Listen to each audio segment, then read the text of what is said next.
اعوذ باللہ من الشیطان الرجیم بسم اللہ الرحمن الرحیم وَلَقَدْ آتَيْنَا البتہ تحقیق ہم نے دیا داؤد و سلیمان علما، حضرت داؤد علیہ السلام کو اور حضرت سلیمان علیہ السلام کو علم۔ وقال الحمد للہ الذی، اور کہا ان دونوں نے، داؤد اور سلیمان علیہ السلام دونوں نے کہا کہ الحمد للہ الذی، تمام تعریفیں اس اللہ کے لیے ہیں، فضلنا، جس نے ہمیں فضیلت بخشی ہے، علی کثیر من عبادہ المؤمنین، اپنے بہت سے ایماندار بندوں پر۔ وورث سلیمان داؤد، اور وارث ہوئے سلیمان علیہ السلام داؤد علیہ السلام کے۔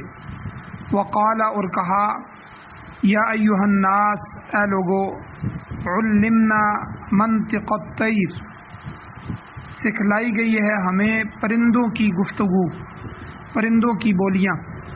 وَأُوتِینَا، اور دیا گیا ہے ہم کو، من کل شیء، ضرورت کی ہر چیز۔ ان ھذا لہو الفضل المبین، بے شک البتہ یہ فضیلت ہے، بہت زیادہ کھلی فضیلت، یہ اللہ کا واضح فضل ہے۔ وحشر لسلیمان، اور اکٹھے کیے گئے، جمع کیے گئے سلیمان علیہ السلام کے لیے، جنودہ، ان کے لشکر، من الجن، جنوں میں سے، والانس، انسانوں میں سے، والطیر، اور پرندوں میں سے۔ فہم یوزعون، پس ان کو تقسیم کیا جاتا تھا۔ سورۃ النمل قرآن مجید کی 27ویں سورت ہے، اس کی آیت نمبر 15، 16 اور 17، 3 آیتیں آپ کے سامنے تلاوت ہوئی ہیں۔ اور سب سے پہلے ربط آیات ہے کہ ان آیتوں کا پچھلی آیات کے ساتھ کیا تعلق ہے۔ سورت کی ابتدا میں قرآن مجید کی حقانیت اور صداقت بیان ہوئی، پھر موسیٰ علیہ السلام کی نبوت اور رسالت کو اللہ تعالیٰ نے بیان فرمایا، اور پھر ان کے فرعون کی قوم کی طرف بھیجنے کا ذکر اللہ نے فرمایا۔ جب موسیٰ علیہ السلام بعض نشانیاں لے کر پہنچے تو قوم فرعون نے اسے جادو کہہ کر انکار کر دیا کہ یہ تو جادو ہے، تو موسیٰ علیہ السلام نعوذ باللہ یہ تو جادوگر ہے۔ حالانکہ قرآن کہتا ہے کہ ان کے دلوں میں یقین تھا، وَاسْتَيْقَنَتْهَا أَنفُسُهُمْ، وہ انکار کر رہے تھے لیکن ان کے دلوں میں یقین تھا کہ یہ کسی انسان کی بس کی بات نہیں ہے، بلکہ ایسی خارق عادت نشانی، عام عادت سے ہٹ کے نشانی اللہ تعالیٰ کے حکم سے جو ظاہر ہوئی ہیں، یہ اپنے نبی کے ہاتھ پر ہی اللہ ظاہر کر سکتے۔ بہرحال انہوں نے ظلم، تعدی، غرور اور تکبر کی وجہ سے معجزات کا انکار کیا، تو گویا کہ معجزات کے ساتھ پیغمبر کی نبوت کا بھی انکار کیا۔ تو اللہ تعالیٰ نے فرمایا کہ تم نے ایسے فسادیوں کا انجام بھی تو دیکھ لیا کہ وہ کس طرح غرقاب ہوئے اور ان کو پانی میں ڈبویا گیا۔ اب آج کی آیات میں اللہ تعالیٰ نے حضرت داؤد اور سلیمان علیہ السلام کا تذکرہ فرمایا ہے۔ یہ دونوں باپ بیٹا اللہ کے جلیل القدر اور اولو العزم بڑے پیغمبروں میں سے تھے، جن کا ذکر اللہ نے مختلف صورتوں میں کیا ہے، تاہم اس مقام پر حضرت سلیمان علیہ السلام کا تذکرہ حضرت داؤد علیہ السلام کی نسبت سے اللہ نے زیادہ فرمایا۔ حضرت داؤد علیہ السلام صاحب کتاب تھے، اللہ نے ان کو کتاب زبور عطا فرمائی تھی اور اللہ کے رسول تھے، اور سلیمان علیہ السلام بھی صاحب صحیفہ رسول اور نبی تھے کہ ان کو صحائف اللہ نے عطا فرمائے، صحیفے عطا فرمائے۔ تو اللہ نے باپ اور بیٹا دونوں کو خلافت بھی عطا فرمائی، خلافت کے ساتھ ساتھ نبوت بھی عطا اللہ نے فرمائی تھی۔ تو گزشتہ آیات میں فرعون کی حکومت کا ذکر بھی ہو چکا ہے، مگر وہ اس قدر نافرمان لوگ تھے کہ اللہ نے ان کی قوم کو فاسق قوم قرار دیا۔ ان کے برخلاف داؤد علیہ السلام اور سلیمان علیہ السلام بھی دنیا میں خلیفہ تھے۔ اللہ نے انہیں حکومت عطا کی تھی، مگر وہ اللہ کے انتہائی مطیع بندے تھے، ماننے والے بندے تھے، اطاعت شعار بندے تھے اور شکر گزار بندے تھے۔ تو یہ سابقہ آیتوں کے ساتھ یہ ربط ہو گیا کہ پچھلی جس قوم کا ذکر کیا وہ انتہائی نافرمان بندے تھے، لیکن آج جن کا تذکرہ ہو رہا ہے وہ اللہ کے مطیع اور شکر گزار بندے۔ اللہ تعالیٰ نے اس مقام پر حضرت داؤد اور سلیمان علیہ السلام کا اکٹھا ذکر کر کے فرمایا کہ وَلَقَدْ آتَيْنَا دَاوُودَ وَسُلَيْمَانَ عِلْمًا، کہ البتہ تحقیق ہم نے داؤد علیہ السلام اور سلیمان علیہ السلام کو علم عطا فرمایا۔ تو اس علم سے مراد دنیا کا کسبی علم نہیں ہے، جو علم دنیا میں سکولوں کے اندر، کالجوں کے اندر یا یونیورسٹیوں کے ذریعے حاصل کیا جاتا ہے، یا اسی طرح جو علم انسان کو سمع بصر یعنی حواس اللہ نے جو اسے عطا فرمائے، ان حواس خمسہ سے اللہ عطا کرتے ہیں۔ کسی کو دیکھنے سے علم حاصل ہوتا ہے، کسی کو سننے سے، یا انسان اپنی عقل سے غور و فکر کر کے کسی نتیجے پر پہنچتا ہے۔ تو یہ سارے علوم مراد نہیں ہیں، یعنی دنیا کے کسبی علوم اسکول کالج یونیورسٹی والے ہوں یا جو حواس خمسہ سے حاصل ہوتے ہوں، یا انسان کی عقلی غور و فکر سے جو ہے وہ مشاہدات ہوتے ہوں یا اس سے نتیجے نکلتے ہوں۔ تو یہ کوئی دنیا کا کسبی علم مراد نہیں، بلکہ اس علم سے مراد وہ قطعی اور یقینی علم ہے جو اللہ تعالیٰ اپنے نبیوں کو وحی کے ذریعے سکھاتا ہے۔ اس علم میں نہ تو کوئی اشتباہ ہوتا ہے، کوئی کسی قسم کا شبہ نہیں ہوتا، نہ ہی وحی کے ذریعے جو علم پہنچتا ہے اس میں کسی قسم کی غلطی کا کوئی امکان ہوتا ہے۔ جیسے ہمارا عقیدہ ہے کہ قرآن مجید وہی ہے جو حضور پر آئی ہے اور صحابہ اکرام نے اس کو جمع فرمایا ہے، حضور علیہ السلام نے صحابہ سے لکھوایا ہے۔ تو اب قرآن مجید میں کسی قسم کی کوئی غلطی نہیں ہے، یہ قرآن غلطیوں سے پاک ہے۔ لیکن اسی دنیا میں کئی طبقے ہیں، ایک طبقہ مسلمانوں کا ہی مسلمان کہلاتا ہے، لیکن روافض وہ کہتے ہیں جی نہیں، جی قرآن بدل دیا گیا، یہ قرآن ایسا ہو گیا، تو اس میں کچھ آیات داخل کر دی گئی، کچھ نکال دی گئی۔ تو نعوذ باللہ صحابہ اکرام کو طنز کرنے کے لیے، تو ان پر انگلی اٹھانے کے لیے انہوں نے یہ سارے مفروضے گھڑے۔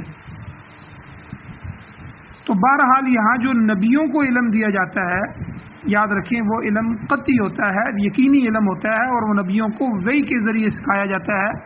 اس میں کسی قسم کا کوئی شبہ اشتباہ نہیں ہوتا، نہ ہی کسی قسم کا کوئی غلطی کا امکان ہوتا ہے۔ یہ الگ بات ہے کہ کوئی شخص اس کو سمجھ ہی نہیں پا سکتا، سمجھ ہی نہیں سکتا، یا اس کا اپنا دماغ ٹیڑھا ہو جائے اور وہ جس چیز کو بھی دیکھے گا وہ چیز ٹیڑھی نظر آئے گی، وگرنہ یہ ایسا علم ہے جس کے متعلق سورہ بقرہ قرآن مجید کی ابتدا میں اللہ تعالیٰ نے فرما دیا الف لام میم ذالک الکتاب لا ریب فیہ، یہ میری کتاب ہے، اس میں کسی قسم کی شک و شبہ کی گنجائش نہیں۔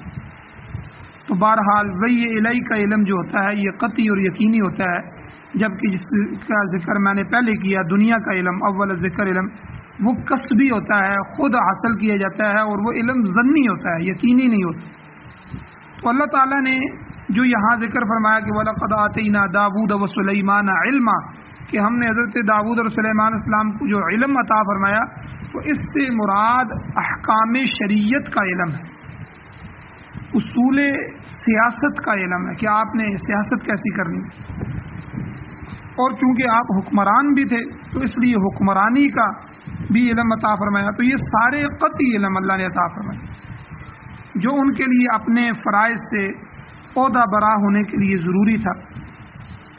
سورہ صاد میں اللہ نے حضرت داؤد علیہ السلام کو مخاطب کر کے فرمایا یا داؤد انا جعلناک خلیفۃ فی الارض، کہ اے داؤد علیہ السلام ہم نے تمہیں زمین میں خلافت عطا کی ہے، لہذا تم عدل و انصاف کے مطابق مخلوق کی خدمت کرنا۔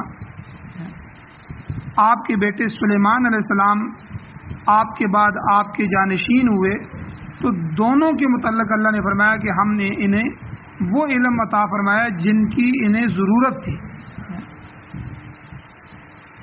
تو یہاں سے اس کی بھی اہمیت سامنے آ گئی کہ علم ایک ایسی ضروری چیز ہے کہ جس کے بغیر انسانیت ترقی نہیں کر سکتی۔ علم کی روشنی ہی انسان کو منزل مقصود پر پہنچاتی۔ علم کی کمی انسان کی تنزلی کا سبب بنتی ہے۔ انگریز نے بر صغیر میں اپنے زمانے میں اپنے اقتدار کے دوران اسلامی علوم کو ختم کرنے یا انہیں اپنے ڈھب پر اپنے طریقے پر ڈھال لینے کی بڑی کوشش کی، مگر دارالعلوم دیوبند اور اس طرح کے مدارس اور اس طرح کے جو ہے وہ ادارے قائم ہوئے کہ اللہ کے نیک بندوں نے اسلامی علوم کے جھنڈوں کو ہمیشہ سر بلند رکھا اور اس پر آنچ نہیں آنے دی، حرف نہیں آنے دیے۔ وہ جانتے تھے کہ اگر اس یقینی علم کی جڑ اکھاڑ دی گئی اور اس کی جگہ ایک ظنی وہمی علم کو رائج کر دیا گیا تو پھر حقیقی علم کا ہمیشہ کے لیے جنازہ نکل جائے۔ چنانچہ جو بانیان دارالعلوم دیوبند تھے، دارالعلوم دیوبند یہ بڑا مدرسہ، اس کے بنانے والے جو تھے انہوں نے اس خطرے کو بھانپ لیا تھا اور اسی لیے دارالعلوم کی بنیاد رکھی، جہاں سے اب تک 40,000 سے زیادہ علماء پیدا ہو چکے ہیں۔ دارالعلوم دیوبند کی میں بات کر رہا ہوں، بلکہ اب تو وہ تعداد بہت زیادہ ہو چکی ہے، اور پھر دنیا بھر میں جو ہے اس کی شاخیں، اس کے آگے مدرسے اسلام کے پودے کی آبیاری کر رہے ہیں۔ یہ دارالعلوم تو ایک بنیاد تھی، پھر اس سے آگے ہزاروں چشمی جاری ہوئے، ہزاروں دیگر مدارس قائم ہوئے، اور علم کی روشنی مسلم امہ کی رہنمائی کا فریضہ انجام دیتی رہی۔ تو یہ سلسلہ آج تک جاری ہے اور انشاءاللہ تا قیام قیامت جاری رہے گا۔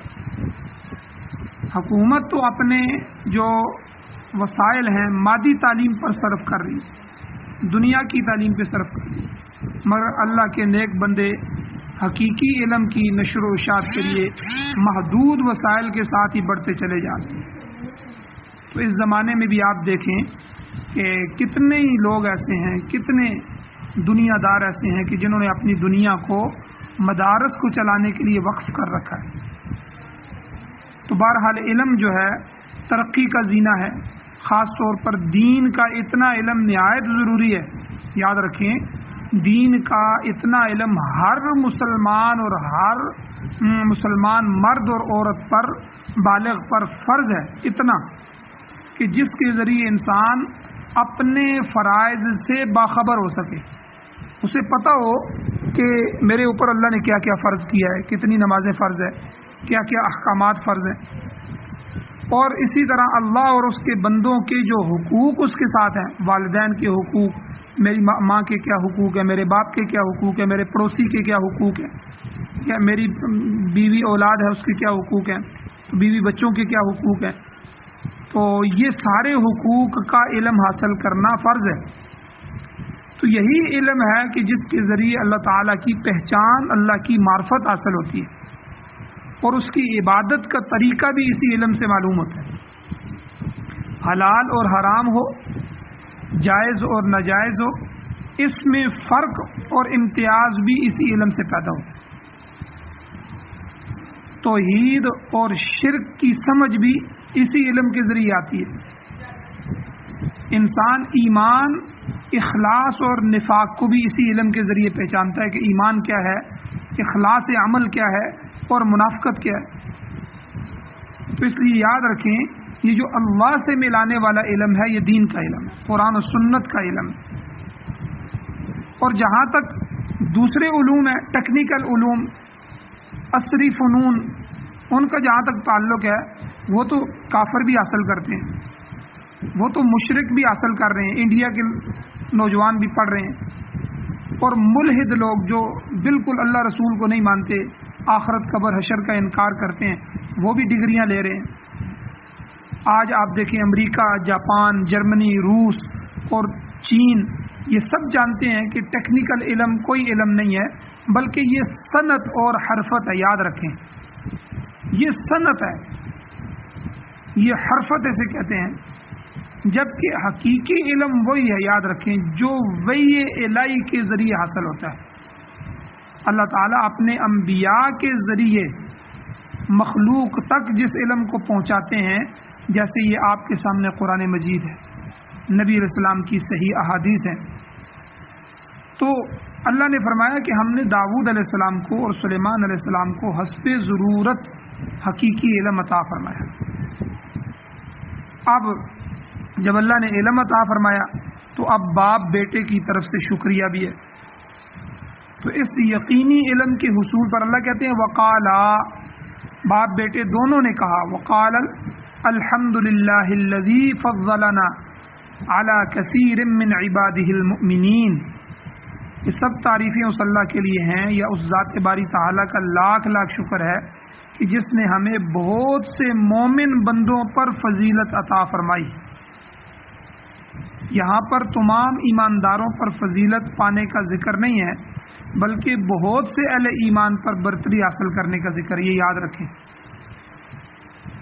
وجہ یہ ہے کہ کائنات میں اللہ تعالیٰ اہل ایمان پر برتری حاصل کرنے کا جو ہے وہ یہاں ذکر فرما رہے ہیں کہ اپنے ان دو انبیاء سے بھی زیادہ بعض دوسرے انبیاء اور رسل جو ہیں ایسے گزرے ہیں جن کو اللہ تعالیٰ نے ان سے بھی زیادہ برتری عطا فرمائی ہے، جیسے موسیٰ علیہ السلام، عیسیٰ علیہ السلام، ابراہیم علیہ السلام، نوح علیہ السلام وغیرہ، کہ اللہ تعالیٰ نے ان حضرات کو اپنے حساب سے بڑا شرف عطا کیا ہے۔ اور پھر ہمارے نبی، آخری نبی حضور خاتم الانبیاء صلی اللہ علیہ وسلم کو تو اللہ تعالیٰ نے سب سے زیادہ فضیلت عطا فرمائی۔ تو اس لیے یہاں پر بہت سے مومنوں پر فضیلت کا ذکر ہے، تمام ایمان والوں کا ذکر نہیں ہے، کہ اپنے بندوں میں سے بہت سے، کثیر کا لفظ اللہ نے ذکر فرمایا۔ تو اس تناظر میں اگر دیکھا جائے تو غیر مومن جو ہیں ان کا تو کوئی شمار ہی نہیں ہوتا، جو ایمان والے نہیں ہیں وہ تو عام ادنا ایمان والا جو ہے ہمارے زمانے میں، جس کا ایمان بالکل ادنا سا ہے، تو وہ بھی جو ہے صدر بش اور بڑے بڑے جو صدر ہیں کافروں کے، تو ان سے زیادہ اللہ کے ہاں قیمتی ہے۔ عام مومن جو ہے وہ کافر سے بہت اللہ کے ہاں قیمتی ہے، کیونکہ کافر باغی ہے اللہ کا، اللہ اور اللہ کے رسول کا انکار کرنے والا ہے، اور مومن ایمان لانے والا ہے۔ تو ارشاد ہوتا ہے آگے، اللہ تعالیٰ فرماتے ہیں وَوَرِثَ سُلَيْمَانُ دَاوُودَ، کہ سلیمان علیہ السلام داؤد علیہ السلام کے وارث ہوئے۔ مولانا شیخ الہند رحمۃ اللہ علیہ اس جملے کا ترجمہ یہ کرتے ہیں کہ قائم مقام ہوا سلیمان علیہ السلام داؤد علیہ السلام کا، گویا اس مقام پر وراثت سے مراد جو ہے یہ مالی وراثت نہیں ہے، بلکہ نیابت ہے، نائب بنے، کہ اللہ تعالیٰ نے ان کو نیابت عطا فرمائی کہ جب داؤد علیہ السلام دنیا سے چلے گئے تو سلیمان علیہ السلام ان کی جگہ آئے، نائب ہوئے، یا وہ موجود تھے تو ان کے قائم مقام جو ہے نائب ہوئے۔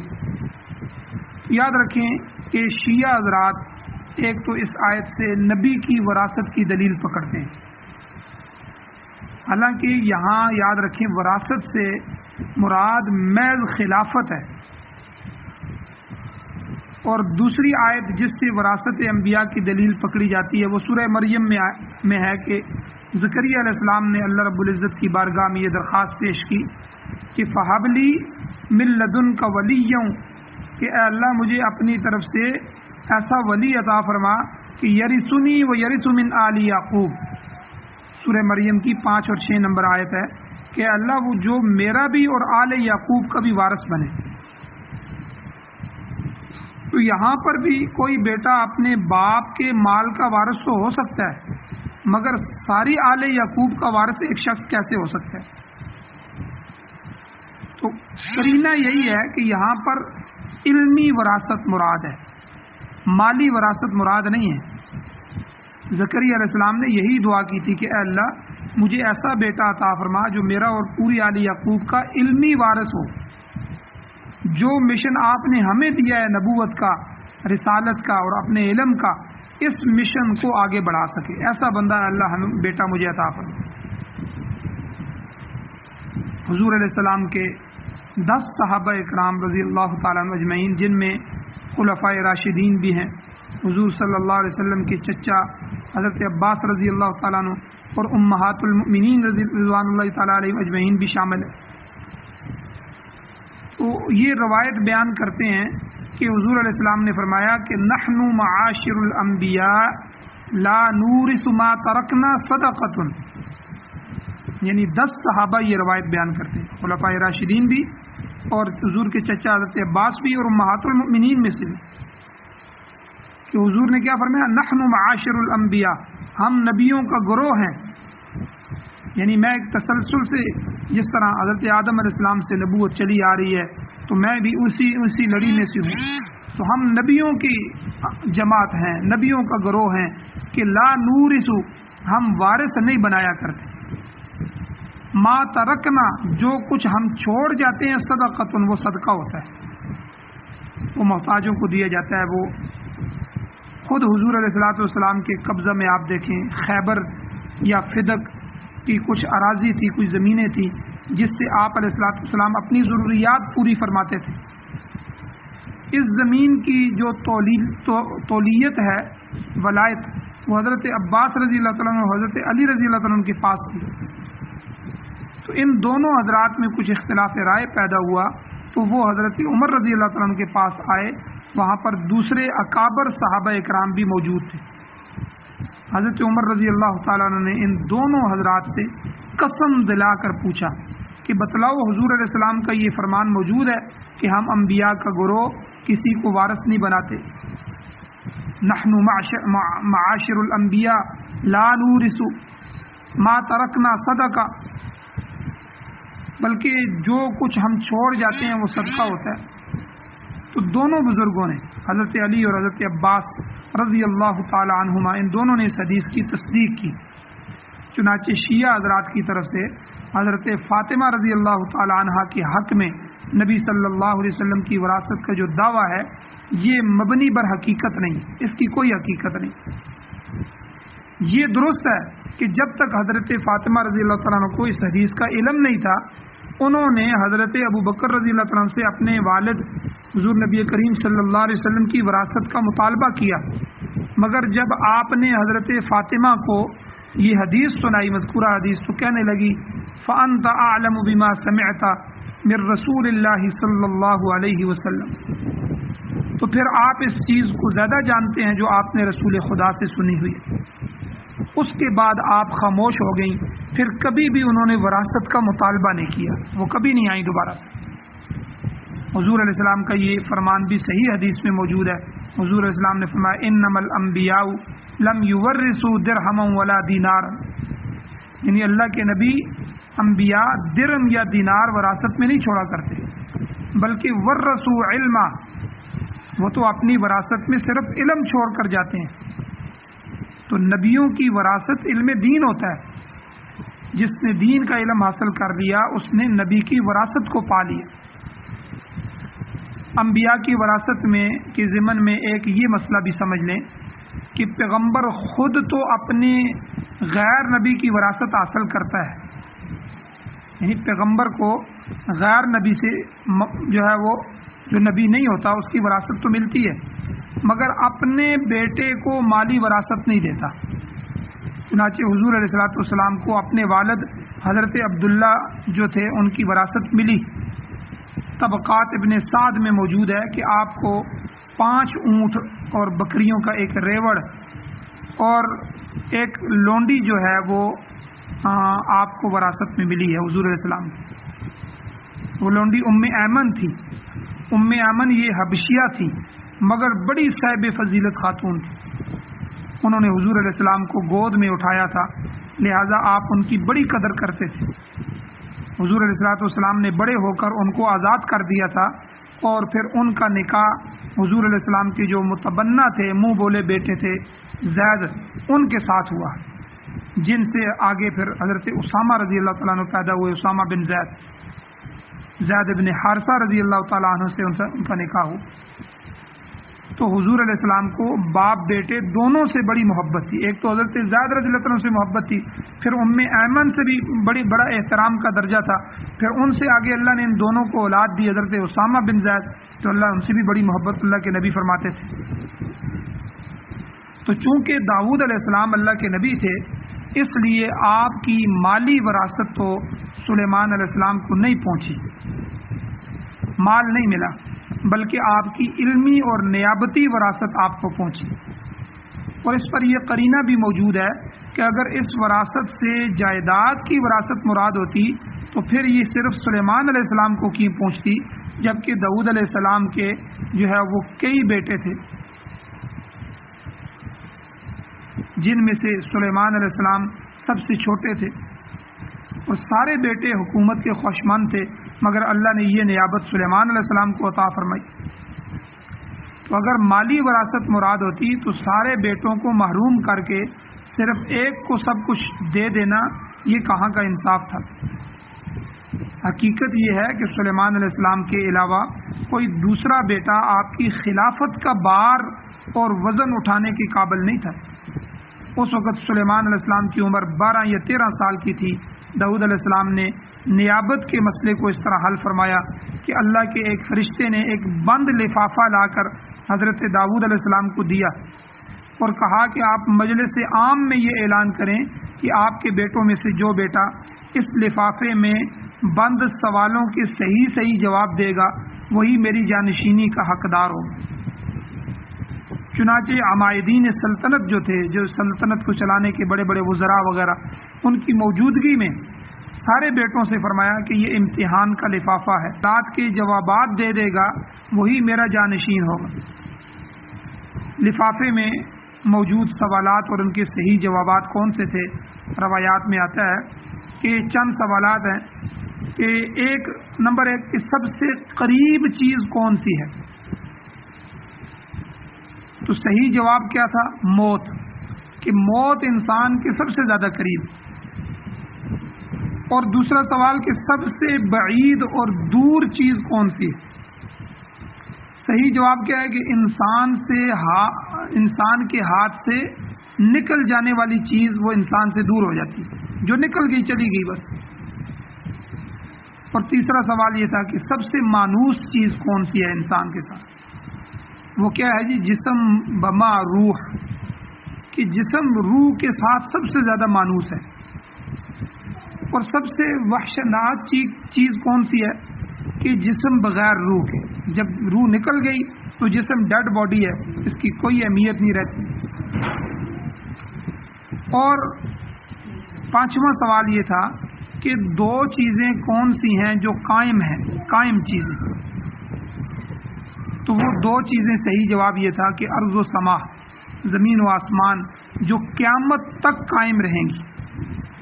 اور 6واں سوال یہ تھا کہ 2 مختلف چیزیں کون سی ہیں؟ وہ لیل و نہار، دن اور رات، ایک جاتی ہے اور دوسری آتی ہے، یہ آپس میں ایک دوسرے سے مختلف ہیں۔ اور 7واں سوال تھا کہ آپس میں 2 دشمن چیزیں کون سی ہیں؟ صحیح جواب یہ ہے کہ موت اور حیات، مرنا اور زندگی، موت اور زندگی۔ اور 8واں سوال یہ ہے کہ بہترین انجام والی چیز کون سی ہے؟ وہ ہے کہ بردباری، غصے کے وقت جب غصہ آ رہا ہو تو اس وقت بندہ بردبار ہو جائے، صبر کر لے۔ اور 9واں کہ بدترین انجام والی چیز کون سی ہے؟ وہ ہے کہ غصے کی حالت میں تیزی کا استعمال۔ تو داؤد علیہ السلام نے جب بیٹوں کے سامنے یہ سوالات پیش کیے تو ان میں سے کوئی بھی ان کے جوابات نہیں دے سکا، سب عاجز آ گئے۔ سلیمان علیہ السلام ابھی کم سن تھے، چھوٹے تھے، اور انہیں خلافت کی خواہش بھی نہیں تھی، مگر اللہ نے انہیں بچپن سے ہی فہم و فراست سے نوازا تھا۔ انہوں نے والد سے عرض کیا کہ اگر اجازت ہو تو ان سوالات کے جوابات میں عرض کروں۔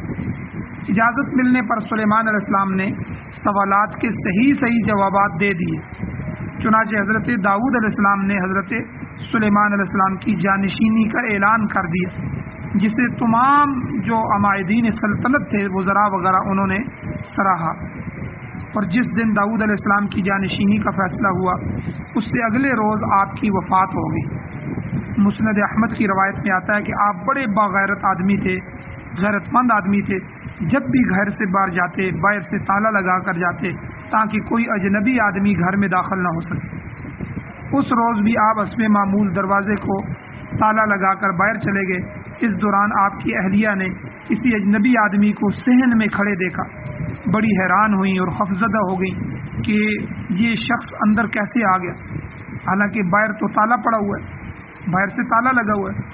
اتنے میں حضرت داؤد علیہ السلام بھی آ گئے، تالا کھول کر داخل ہوئے تو اجنبی شخص کو صحن میں پایا، پوچھا تم کون ہو، یہاں کیسے آئے ہو؟ تو اس نے کہا کہ میں وہ ہوں جو بادشاہوں سے بھی نہیں ڈرتا، جس کے لیے کوئی حجاب اور پردہ نہیں۔ تو داؤد علیہ السلام نے کہا بخدا تم ملک الموت ہو، مرحبا مرحبا بامر اللہ، اللہ کے امر سے میں تمہیں اللہ کے حکم سے خوش آمدید کہتا ہوں۔ پھر آپ کمبل اوڑھ کر لیٹ گئے اور آپ کی روح جو ہے وہ قفس سے انصری سے نکل گئی۔ تو بہرحال جو ہے اور آگے سلیمان علیہ السلام داؤد علیہ السلام کے وارث ہوئے۔ وقال یا ایھا الناس، انہوں نے لوگوں سے خطاب کیا کہ اے لوگو، علمنا منطق الطیر، ہمیں پرندوں کی بولیاں سکھائی گئیں، واوتینا من کل شیء، ہمیں ہر چیز جو ہے جو ہمارے حسب حال اور ضرورت تھی وہ ہمیں دی گئی۔ تو اس سے اس زمانے اور موجودہ زمانے کے جو تمام آلات اور سامان ہیں یہ مراد نہیں ہے، بلکہ نظام حکومت کو چلانے کے لیے جس جس چیز کی ضرورت تھی اللہ تعالیٰ نے عطا کر دی، اور اس کے ساتھ ساتھ پرندوں کی بولیاں بھی سکھا دی۔ فرمایا ان ھذا لہو الفضل المبین، یہ کھلی فضیلت والی بات ہے جو اللہ نے ہمیں عطا فرمائی۔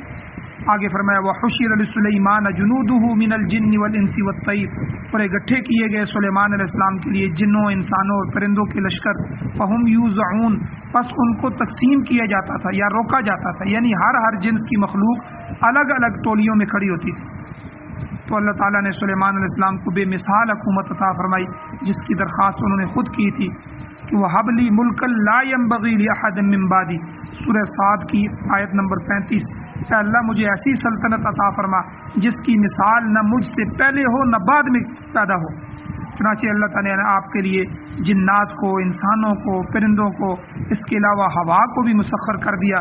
وَلِسُلَيْمَانَ الرِّيحَ غُدُوُّهَا شَهْرٌ وَرَوَاحُهَا شَهْرٌ، کہ ہم نے ہوا کو سلیمان علیہ السلام کے تابع کر دیا، جس کی صبح کی منزل 1 ماہ کی ہوتی تھی اور شام کی منزل، شام کا سفر بھی 1 ماہ کا ہوتا تھا۔ تو آپ کا تخت اور ساز و سامان ہوا جو ہے وہ اڑائے پھرتی تھی۔ تو موجودہ زمانے کی محفوظ ترین سواریاں بھی کسی حادثے کے امکان سے خالی نہیں ہوتی، مگر سلیمان علیہ السلام کے ہاں کسی قسم کی کوئی خرابی نہیں ہوتی تھی۔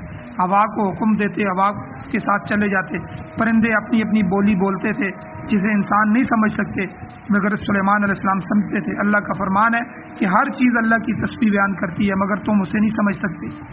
سلیمان علیہ السلام پر یہ بھی اللہ کا خاص فضل تھا، آپ پرندوں کی بولیاں بھی سمجھتے تھے، اور پھر جن بھی آپ کے تابع تھے اور آپ کے حکم کی بجا آوری کرتے، جنات کو بھی اللہ نے تابع کر دی۔ تو یہ تمام فضل سلیمان علیہ السلام پر اللہ تعالیٰ نے فرمایا۔ اللہ تعالیٰ سے دعا ہے اللہ ہمیں عمل کی توفیق عطا فرمائے۔